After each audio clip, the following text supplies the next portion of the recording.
Sembang Wanita Ekstra, teman setiap wanita yang tawa. Kembali lagi kita di Sembang Wanita Ekstra. Memandangkan kita masih lagi berada di bulan Oktober. Hari ini kita bawakan salah seorang pesakit kanser yang telah menghidap kanser payudara seumur awal 21 tahun. Betul tak Puan Munirah?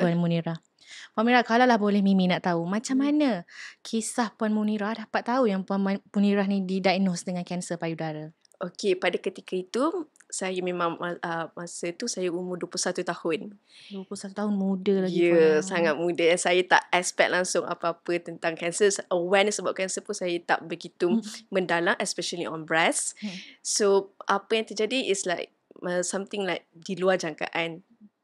Saya ada rasa lump kat sebelah left breast saya. So, bila ada lump tu, tapi lump tu dia tak kacau, tak sakit, tak apa, tapi dia memang ada kat situ je. So macam kita sebagai perempuan, kita cuma ingat okay, mungkin bila period dia datang, and then bila tak period dia tak ada. Tapi saya punya period ke ataupun tak, dia still ada dekat situ. Maknanya first time yang Puan perasan ada lump tu, time tu Puan tengah period ke ataupun sebelum-sebelum tu pun Puan dah perasan? Masa tu saya ada period. So macam bila kita mandi kan, kita mandi, so macam kita letak sabar macam apa benda ni, macam ada lump, ada benjolan, tapi okey lah, tak ada apa-apa lah kot sebab tak sakit. And then bila tiba-tiba macam tu, bila dah habis period, macam ada lagi benda tu. So macam buatkan saya macam okey lah, kita maybe pergilah jumpa doktor untuk check. So bila jumpa doktor tu, first thing saya pergi klinik dengan mak saya. Saya pergi tu, kita went for ultrasound. So bila ultrasound, doktor check, semua kata macam abnormal lah, why not, macam dia suggest pergi refer kepada hospital. So masa saya pergi hospital tu, saya ketika itu saya macam fikir saya nak cari doktor perempuan, breast surgeon, dengan doktor perempuan yang lebih, mungkin saya lebih selesa dengan mereka, sebab saya tahu nanti nak tak nak saya kena tunjuk kat belah mana yang saya ada lump tersebut. So akan tetapi kita semua tahu bahawa macam breast surgeon dekat KL, I think we only have around two doctor, and kebetulan pada masa itu juga diorang punya appointment sangat full, dan membuatkan saya rasa macam tak nak tunggu lebih lama. Time tu tahun berapa? Tahun ni? I think dalam 2014 Ya, 2014. So bila macam tu dah tak ada option, okey lah, nak tak nak kena jumpa dengan breast surgeon walaupun lelaki, doktor lelaki. Okay, so kita proceed pergi ke sana. So bila saya pergi ke sana, saya berjumpa dengan doktor tersebut. So dalam satu hari saya boleh settlekan semua. Maksudnya saya buat ultrasound, biopsi, MRI dalam satu hari je. So bila dah settle dalam one day, nurse bagi saya appointment kepada next week lah, untuk jumpa dengan doktor balik. Time tu Puan dah expect tak Puan akan kena sakit kanser ke, ataupun Puan rasa macam okay, tak ada kot, ini maybe cyst je tak kot? ada. Memang tak ada rasa? Tak ada. Sebab saya tak ada family history pasal kanser at all. So saya rasa macam mungkin biasa je lah kot. Okay, tak ada apa-apa sangat. Tetapi bila saya balik je rumah, saya dah dapat breast saya dah start bengkak, dah start sakit. So saya rasa benda tu daripada biopsis lah. So memang sangat sakit, memang buatkan saya tak boleh tidur langsung. So bila balik tu, dalam after 1-2 days, saya dapat call daripada nurse. Nurse saya kata, okay, doktor nak jumpa. Diawalkan. So macam okey lah. Saya pun macam okey lah, saya pun dah tak tahan ni, sangat sakit ni. Okay, eloklah jumpa. So masa saya pergi ke hospital, ketika itu saya pergi dengan mak saya juga, dengan suami saya, tapi sebelum tu dia belum suami saya. So kami pergi bertiga jumpa doktor. Bila berjumpa dengan doktor, masuk dalam bilik tu hanya saya dan mak saya. And doktor cakap, okay, keputusan dah keluar, cancer, breast cancer stage 2. Saya tengok mak saya, dia dah start menangis. So macam bagi saya still macam cancer, macam okay, saya now saya keluar bilik tu sekejap, saya jumpa dengan suami saya cakap okay, cancer. Baru saya start menangis.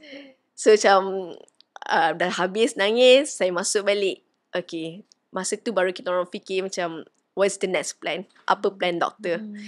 Dan doktor cakap, doktor bagi 2 pilihan, sama ada nak remove your breast ataupun remove your lump. So bila dia bagi keputusan 2 tu, saya macam fikir macam saya nak sihat.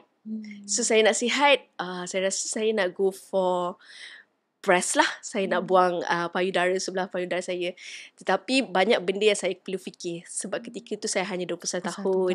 Saya belum berkahwin lagi. Masa depan saya sangat lagi panjang nak fikir. Saya nak bekerja, saya nak ada family saya sendiri.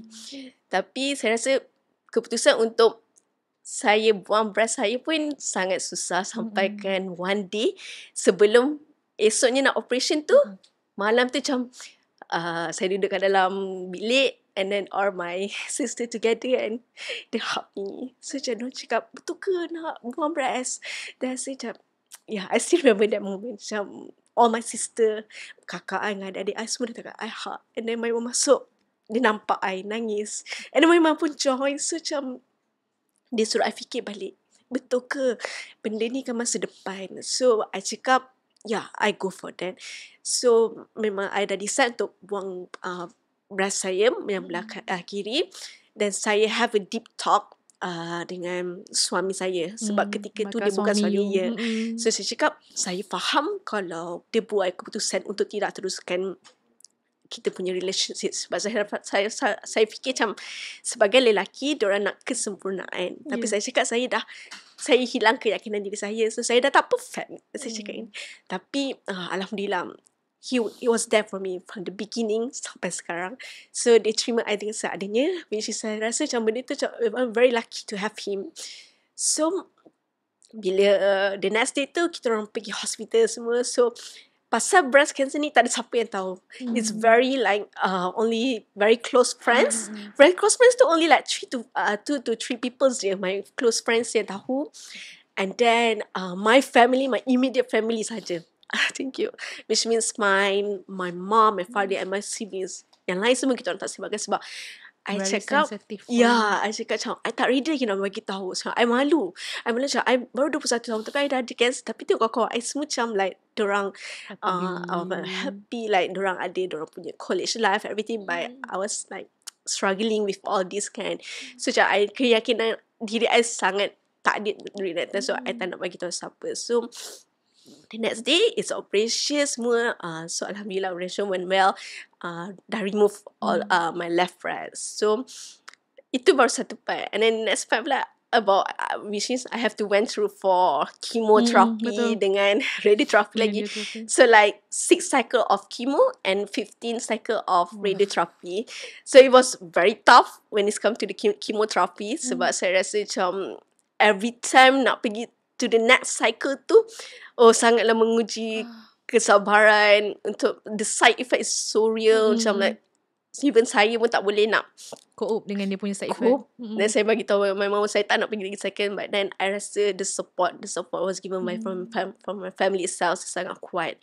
So because sebelum nak pergi chemo tu saya kena buat chemo put injections lah. And ada chemo put injections. So untuk senang bila instead of chemo tu masukkan nak carikan nurse nak cari, so dia just cucuk kat situ cium. So masa tu pun saya decided untuk potong rambut pendek. Tapi tak botak sebab macam tak nak lah. Tapi bila dah start chemo, first cycle chemo, masuk je ubat tu, saya dah start dah sangat sakit. Macam lah, rasa badan sangat panas. Saya punya rambut macam tarik. So macam that is the very first chemo. First cycle pun saya dah rasa first cycle chemo you dah very hard. Yes, so it's very hard during that time. So macam bila balik je, saya for dah sampailah. I makan je, I muntah. So not very feeling well for a few hours. And then bila the worst part is bila saya bangun je, saya tengok rambut saya dah merata-rata. So sangat stress time tu. Lepas tu bila tengok kat cermin, sini botak, sini tak ada. So macam okay lah, botak je lah. So another thing, macam alamak kena botak lagi. So macam another keyakinan saya macam tak ada. Macam dah lah, I lost my breast and now I kena botak. So what else? So macam memang totally drop my confidence level during that time. Tapi nak jumpa orang pun macam totally macam I tak ready everything. So like slowly how I gain my confidence is the support yang I get from the survivor itself. Bila you tengok mak you menangis, bila dapat tahu first time you kena cancer, lepas tu you pun keluar menangis kan, time tu apa yang terlintas dalam fikiran you? Saya rasa macam during that time, bila saya tahu yang benda tu cancer, saya nampak mak saya nangis macam memang totally like blank. Memang tak boleh nak fikir apa. Tengah proses. Tapi proses untuk nak hadam tu sangatlah ambil masa sampai saya fikir macam mungkin cancer tu tak seteruk yang saya jangkakan. So bila dah kena macam tu, nampak mak saya menangis, baru slowly macam aku ada cancer lah. Baru rasa macam like okay, ni sesuatu yang bukan boleh kita bawa main, which is akan bawa maut kepada sesiapa je pun.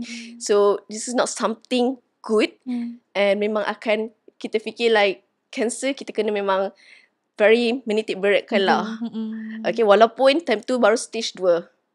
So saya walaupun stage 2, tapi kita tak boleh ambil benda tu sebagai remeh-temeh. Tapi untuk saya fikir saya nak sihat je ketika itu. Saya macam tak nak fikir akan datang balik cancer tu berapa. Sebab kita tahu selepas 5 tahun cancer dia akan aktif. So kita tak nak benda tu. So benda tu pun dah diberitahu oleh doktor. So macam okay lah, kita go for mastectomy. Out of so many rawatan yang you terima, kemoterapi you cakap, radioaktif pun, radioterapi pun you terima, mana satu antara rawatan tu yang you buat rasa macam aku tak nak lalui dah benda ni? Kemoterapi. Kemoterapi is sangat-sangat, I would say, horrible. For the first cycle pun saya boleh dapat rasakan dia punya kesakitan tu macam like, saya rasa macam saya tak boleh nak pergi kedua. Sebab the moment ubat tu masuk, kita akan rasa macam badan kita tu sangat panas, and rambut kita macam tarik-tarik. Maksud saya ada rambut lagi. So macam tarik-tarik rambut saya, macam saya tak selesa, macam duduk saya tak selesa walaupun ubat dia tengah masuk kan. So saya rasa macam bila dah few minutes tu macam dia okay sikit. And then bila balik tu pula barulah side effect tu jadilah. Which mean I memang totally baring the whole time, and then makan je muntah. So macam like I dah macam lemah sangat, macam nak tak apalah, tak nak, I don't want to eat, tapi I have to eat. Betul, untuk I have to gain strength. Betul. So macam tu lah untuk nak lawan dia. Tadi Puan pernah cakap kat mak Puan during first cycle yang you dah tak nak dah untuk pergi ke second cycle kan, you macam dah give up. So mak you punya reaction time tu, and macam mana you teruskan juga untuk ke cycle-cycle dan seterusnya? So untuk I rasa I would say like sokongan daripada mak saya ketika itu, like dia very push. Dia macam talk to me, the way that they talk to me is like dia duduk sebelah saya, dia tenangkan saya, dia macam okay, you kena go for that juga. I mean like ni untuk kesihatan you dah sampai tahap ni. I mean like you dah lost your breast, and then like you dah sampai tahap ni, so you tak boleh lagi nak putus asa sampai setakat ni. So bila mak saya convince saya ketika itu, and then dapat pula adik-beradik ni ayah saya, so macam okay lah, kita teruskan lah. So every time walaupun nak pergi ke hospital tu, mak saya ada dengan saya. So she was there. So I think sokongan, tak ada sokongan tu I rasa I takkan ada sampai kat sini. Dia sangat memain peranan sangat penting. Walaupun diorang punya sokongan tu dari secara bercakap saja. Okay, bercakap, tapi benda tu lah yang membuatkan saya sampai sihat sampai hari ni, alhamdulillah. Macam mana you, kalau boleh I nak tahu kan, macam mana you bangkit semula? You dah hilang, kalau perempuan ni kita kata kita punya breast, kita punya rambut tu mahkota kita kan. That's what makes us. Yes. Tapi you have to let go of that during you punya treatment. Macam mana you kekal balik kuat, and then you naikkan semangat you? Okay, so lepas saya dah buat mastectomy, which means dah buat operation, remove my left breast. So untuk saya gainkan balik my confidence, it's like I think not only that I'm going for support from the family, but then I pergi ke Pink Rainbow Wellness Foundations. So like they are all like a pink sister there. So like sometimes bila kita lepas dah habis semua rawatan, kita macam Google, apa yang boleh makan, apa yang tak boleh makan, apa kena buat. Betul. So like daripada kita dengar daripada situ, lebih baik kita pergi untuk dapatkan sendiri nasihat daripada survivor itself.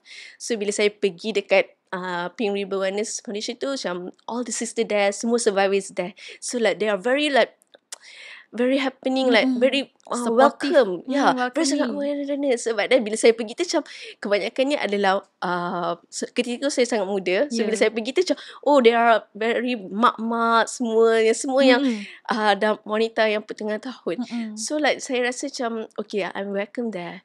And then saya get a lot of feedback from them because not only me, I tengok sebab I nampak the other survivor pun. So like the support I get from them pun is sangat-sangat TikTok daripada mak saya. So saya rasa macam perjuangan ni bukan saya seorang, tapi saya bersama dengan yang lain. Itu yang buatkan saya slowly keyakinan saya datang, and disebabkan mereka juga saya step in to create this awareness.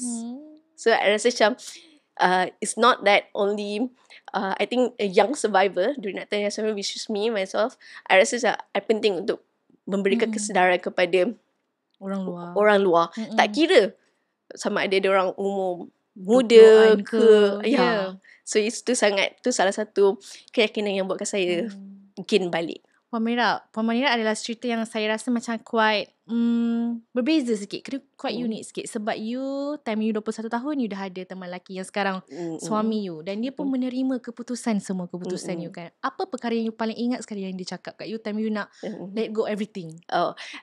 Dia cakap dengan saya sampai sekarang juga, dia kata dia akan terus dengan saya. So macam walaupun saya dah 10 tahun, saya tahun lepas saya 10 tahun cancer survivor. So macam saya pun even in fact saya bagi tahu make it a very public post di kepada dia, and cakap sekiranya kalau cancer tu datang balik sekarang, saya memang reda, saya terima dengan hati yang sangat terbuka, and saya bagi tahu dia pun kena terima, and saya akan berjuang sehabis mungkin hayat saya, sebab it's not only him lah I ada anak seorang lagi, anak lelaki. So he's 5, nama dia Martin, and dia pun saya rasa I will fight for both of them lah, especially to my son. Oh my god. Yeah. So because like macam sekarang ni anak saya tahu yang saya pergi jumpa doktor. So macam mama sakit apa? Cancer. Tapi dia tak tahu how terrible is kan. So macam mungkin one day dia akan tahu. So macam I will keep going lah. I memang dah prepare, dah cakap sekiranya saya kena lagi sekali, saya memang terima, saya reda. Sebab Allah tahu, dia pernah bagi saya sekali ujian tu. Kalau dia bagi lagi, mesti dia tahu saya boleh lalui lagi sekali. Betul. Yeah. So memang reda dah memang ada. Memang saya, tapi follow up tu masih ada lagi lah dengan doktor. To some women, bila kita kena cancer, ada orang yang cakap macam, mungkin aku tak boleh mengandung dah lepas ni, aku hilang. But you are the living proof that having cancer doesn't mean that you lost everything kan. It is. What was your feeling bila you mula-mula dapat tahu you pregnant? Oh my god. I mean like, untuk get pregnant pun is another issue as a cancer survivor. Sebab what I understand from my oncology doctor is that masa saya bagi tahu kat doktor saya nak get pregnant. So doktor kata boleh, tapi ada risiko. Risiko dia is like when you get pregnant, your hormone akan meningkat. Okay. And cancer makanan ni adalah hormon. Dia akan trigger anytime. So like saya macam bila dapat tu, okay, memang risk dah ada sebab saya punya cancer tu dia dah merebak ke tulang. Tetapi dia cuma setitik je kena dekat cancer tu, setitik je kena dekat tulang. Tetapi jemaah doktor tak take it as a like very macam a big issue lah on that kan. Okay, so like memang ada risiko di situ, and hormon pula dia akan bertukar. Dia kiranya cancer tu akan trigger anytime dalam tempoh period dalam 8 bulan tu. Tapi macam saya rasa macam sebelum tu, saya rasa macam sebelum saya prepare everything tu, step by step, like saya selalu berdoa kepada Allah. Macam saya rasa macam Allah dah begitu baik kepada saya, sebab saya dulu saya doa kepada Allah, saya nak merasa alam perkahwinan. Allah bagi saya. So saya dapat jadi isteri, saya dapat lepas tu bila saya dah jadi isteri, saya nak pula, saya minta kat Allah, ya Allah, aku cuma inginkan seorang anak je yang sihat. Satu pun cukup. I tak minta lebih. Cakap satu je. Tapi saya nak anak tu yang sangat sihat, yang yang sihat lah. Saya doakan pregnancy saya ni tak apa-apa. Macam tak ada trigger langsung during that time. So alhamdulillah. Pregnancy saya very smooth. Saya memang follow saya memang follow 100% kepada semua daripada nasihat daripada doktor onkologi saya dengan doktor OB/GYN saya lah. So macam apa yang diorang suruh saya makan je. Ubat apa yang diorang bagi, saya makan tu je. Saya tak ada ambil any supplement. Sebab saya rasa macam apa yang diorang bagi tu dah kira dah terbaik. They know more. Yes. You 21 tahun, you kena cancer. Saat 21 tahun tu orang kata kita ni tengah membesar tau. Kan? Yeah. Baru nak masuk universiti, ada yang baru nak kerja, baru nak kenal dunia. Tapi you have to go through that. You rasa apa benda yang you kehilangan terbesar dalam hidup you waktu tu? Waktu itu saya rasa macam kehilangan terbesar saya adalah saya kena stop kerja. So masa tu saya tak belajar lagi. So saya cuma terus kerja. So bila kerja tu saya rasa macam I have to move forwards lah. Sebab saya still ingat lagi ketika tu walaupun lepas saya radiotherapy, saya terus pergi kerja. Sebab saya takut saya tak laku. Okay. Faham tak? Macam saya takut nanti saya kena buang kerja sebab kita bukan daripada company yang besar masa tu masuk. Saya company tu sangat kecil. So macam saya rasa macam saya nak jaga kerja saya sebab benda ni saya tak nak ada gap langsung macam gap kerja tak kerja. Sebab mungkin ketika tu saya sangatlah macam not so exposed sangat pasal benda-benda ni semua. And saya pula bila dapat tahu benda tu, saya daripada radiotherapy saya terus masuk kerja. So I still remember sebab radiotherapy is not that bad. Dia cuma like very scan, tapi saya terus masuk kerja. And then saya rasa macam cuma throughout the journey right after the treatment, saya cuma fikir saya tak nak lagi apa-apa benda yang menghalang saya untuk jadi seorang yang normal. I want to be as normal as possible macam orang lain. So I want to act macam orang yang sihat seperti yang orang lain. So saya tak nak jadikan benda yang saya ada cancer ni adalah penghalang untuk saya segala-galanya. So anything yang datang sekarang tu I akan try to tepis. Yeah. It's nice to see you still kuat and you still macam like I have to keep moving on. Yes, it is. And that's the thing, that's the spirit yang sepatutnya pesakit kanser kat luar sana pun perlu ada kan. Macam you sendiri, apa advice you pada mereka yang berada yang sedang tengok sekarang ni, mungkin yang melalui pengalaman yang sama macam you? Okay, kalau bagi saya, kepada wanita sekarang yang sedang berjuang melawan kanser, teruskan perjuangan anda. Kerana saya rasa jangan give up. Okay, jangan putus asa. Perjuangan kita is not only you have me, and not only me, and kita ada lagi yang orang lain yang tengah bersungguh untuk melawan kanser ni. So saya rasa teruskan perjuangan anda and do not give up. Berapa Maira, saya macam ada tertanya satu. Bila you kata mula-mula you dapat tahu you dah didiagnose dengan kanser kan, you bagi tahu kepada orang yang terdekat je. Orang yang very close to you kan. Apa reaction diorang? Especially kawan kan. Macam like, So masa bila bagi tahu tu, diorang pun dapat the same reaction macam saya. Which means like saya rasa macam benda tu bukan cancer, macam cyst biasa. So diorang pun memang tak expect langsung. So like, tapi the best part is like the sokongan. Sokongan daripada mereka yang saya dapat daripada kawan-kawan saya dan family saya untuk keep going benda ni. So like benda yang slowly yang buatkan saya untuk sebarkan yang okay, I'm ready to do it, I'm ready to expose myself that I have a cancer. It's like selepas saya jumpa all the survivors to get more, because bila you surrounded dengan orang yang berfikiran positif, you will take it slowly, your negative things will go away. So from that one, the moment is that buatkan I terus semangat is like the awareness itself lah. Okay, I want to let people know.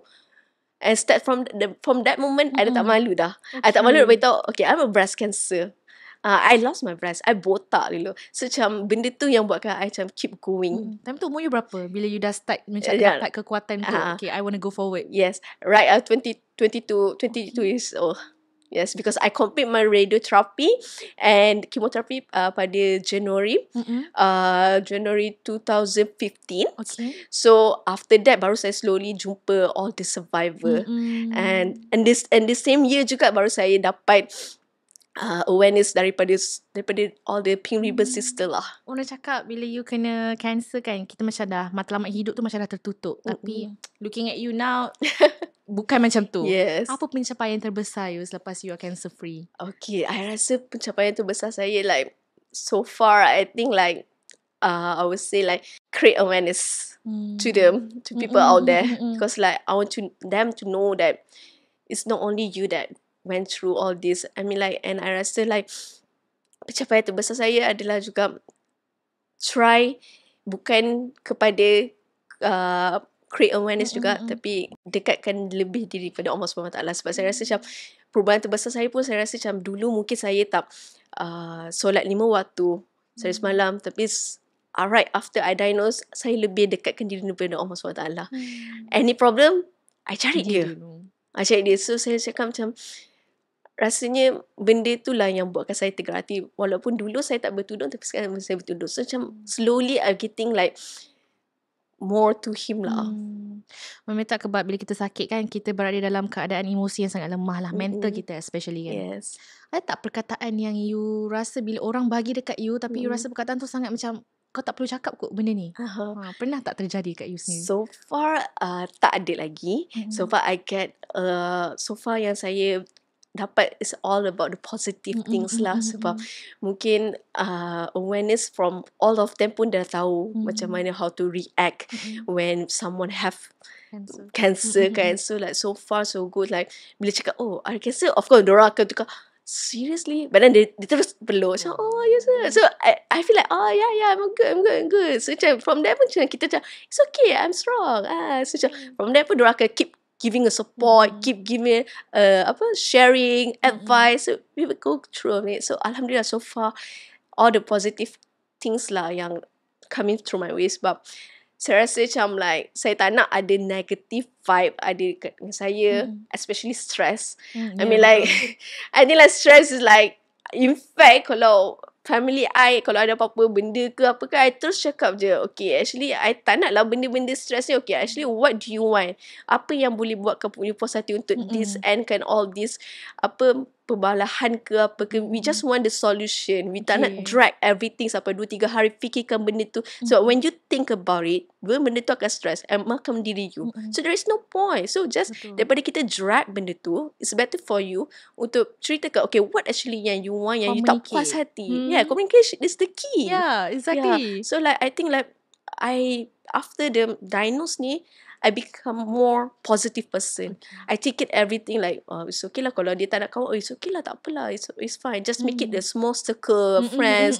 Macam I think, okay, I only have family, okay dah cukup memandai. So always think positive. Betul. At the end of the day, yang stay dengan kita tu adalah orang yang betul lah. Betul. Kan? Siapa yang stay dengan kita adalah orang yang betul. At the end of the day, it's like family kita juga.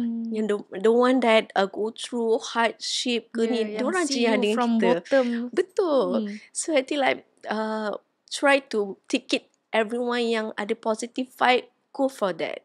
And try not to ignore whatever that negative is coming to your ways lah. So to your, memandang kita dah berada topik ni, apa yang you rasa tak pentingnya ada caretaker dan juga support yang sangat kuat when you go through something? Sangat-sangat. Saya rasa macam sokongan sangat penting. I would say it's a very main supporting. Sebab saya tak rasa tanpa support tu saya takkan ada kat sini. Terutama daripada keluarga saya. Sebab walaupun hanya dengan berkata-kata, walaupun hanya dengan memberi nasihat, tapi percayalah, nasihat tu dan support tu lah yang buatkan seseorang tu untuk move forward, untuk take it the chemotherapy, to go for chemotherapy. So I rasa support is everything. So saya rasa macam terutamanya kepada saya cakap mungkin para lelaki di luar sana lah. Okay, whether you are a husband or maybe a father, brother. Okay, kalau kita nampak our sister, maybe kita punya emak ataupun isteri yang tengah melalui, tengah berjuang dengan kanser, support mereka. Kerana support itu adalah sangat bermakna bagi mereka. Walaupun hanya dengan berkata-kata, memberi nasihat. Just be there for them. Sangat akan membantu. During your treatment, do you have any regrets? My regrets, it will always be chemotherapy. Okay, itu is chemotherapy. Yes. So, because like I rasa like I dapat rasa, bukan dapat rasa je sebab saya pernah dengar cerita daripada survivor. Banyak kadang-kadang diorang tak nak go for the chemo. Sebab kita tahu betapa sakitnya chemo tersebut, horriblenya chemo tersebut. So like macam I rasa tu one of the worst thing lah yang treatment yang saya paling nak avoid tapi kena juga. Sebab kalau radiotherapy kita cuma dia macam like something like X-ray macam melalui satu tu je. Tapi kalau chemo tu ubat masuk, you ada side effect lagi. Lama pula tu dia punya. Lama pula tu proses untuk healing dia. Cycle. And then the cycle you have to go. So the same thing berulang. Yeah. But for someone yang dah pernah lalui itu, apa advices you untuk orang kat luar sana yang sedang lalui kemoterapi ni yang mungkin nak give up juga macam you? Okay, saya rasa jangan give up lagi. Sebab kita dah perjuangan ni kita dah sampai in the middle dah. Lagi sikit lagi kita nak habiskan perjuangan. Keep going. Sakit ketika itu je, which means the chemotherapy. But walaupun chemoterapi tu benda yang sangat sakit, tapi percayalah benda tu lah yang buatkan kita untuk sembuh, rawat everything. Itulah, walaupun sakit, we have to go there. Banyak sebenarnya yang kita dapat daripada kisah Puan Munirah hari ni. Dan Puan Munirah, kalau Puan Munirah nak tahu dan juga mereka yang sedang melihat kita punya video hari ni nak tahu, sepanjang bulan Oktober ni memang banyak kesedaran ataupun aktiviti yang kita lakukan sepanjang bulan ni dah. Dan majalah Nona dan juga majalah Mingguan Wanita dengan kerjasama Kementerian Kesihatan Malaysia pun tak tertinggal. Sebab apa Puan? Sebab 25 Oktober nanti kita akan buat apa Puan? Kita ada Pink Ribbon Ride. Di mana tu? Di Dataran Wawasan Putrajaya. Dan sesiapa kalau nak jumpa Puan Munirah, kita harapnya Puan Munirah akan hadir juga datang melari dan memeriahkan suasana. Okay, Puan, sepanjang kita berada tadi bercakap, ada yang penuh tangisan, ada yang penuh gelak kan Puan. Mungkin untuk akhiri podcast kita hari ni, ada tak Puan nak bagi advices ataupun advices lah, kata-kata kepada mereka yang telah menyokong Puan sama ni. Mungkin kepada suami, kepada mak, kepada keluarga. Okay, terutamanya kepada mak saya lah. Sebab dia ada dengan saya daripada saya sakit sampailah saya sekarang dah ada anak. She was there. In fact pun kalau saya ada follow up doctor pun dia keep asking lah what is the progress. So thank you so much Mama for being there for me. And not to forget to my husband, thank you so much accept me. And sampai sekarang pun masih lagi teman pergi hospital. And then now we have our sons. So like I know perjalanan kita tak tahu lagi apa yang tertulis, tapi percayalah we keep fighting. Dan semoga juga kisah yang Puan ceritakan hari ini, nasihat yang Puan kongsikan hari ini menjadi inspirasi dan juga menjadi itibar kepada mereka yang sedang melihat. Lagi sekali Puan, Mimi nak ucapkan terima kasih sebab sanggup meluangkan masa. Ya Allah, sorry sangat Puan, bukan Puan je yang menangis, saya pun menangis juga. Dan semoga segala tangisan dan tawa-tawa inilah yang menjadi inspirasi buat mereka yang melihat. Thank you. Kita jumpa lagi di episod yang seterusnya hanya di Sembang Wanita Extra, teman setiap wanita. Bye. Sembang Wanita Extra, teman setiap wanita.